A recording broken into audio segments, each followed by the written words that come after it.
Hi, welcome back. I'm currently using my custom built set of scripts to run SQLancer. The way that works is there is SQLancer tool which is there, and this is a wrapper around it, lancerap, right? Currently, Postgres is stuck in a weird state where if you look at um, ah, well, we lost that state.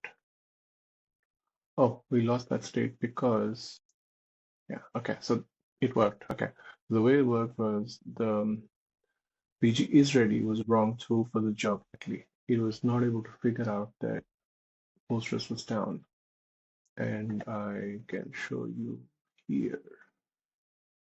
I don't know if this is visible. I'll copy that to a text. What you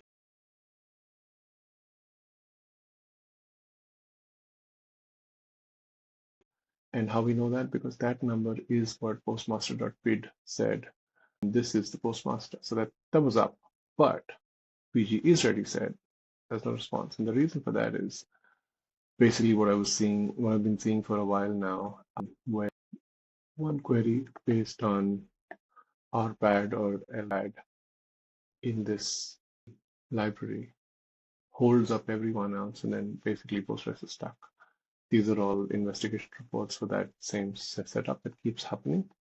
But the idea essentially is that got Postgres to get hung, and I'm just making Lancer a little smarter to work around that. And when I say work around that, what it does is when it notices that it's down, it says, okay, something's wrong with Postgres. It triggers Sherlock. Sherlock is my agent that I've worked on that is here.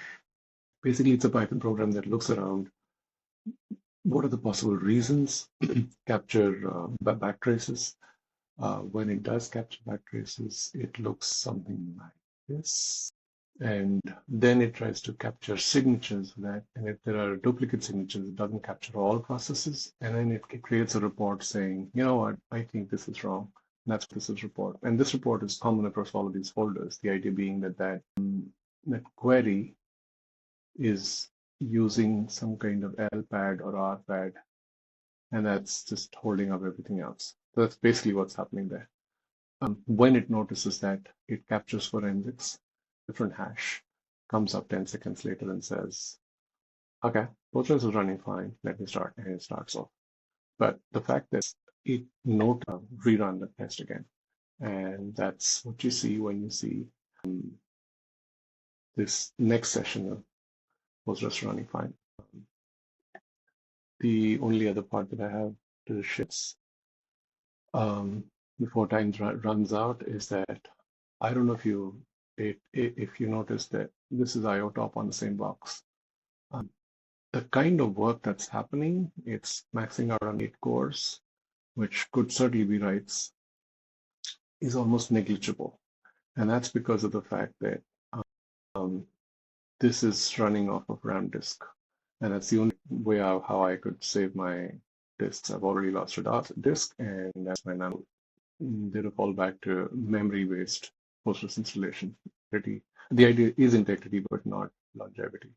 So that's what that is. Until next time.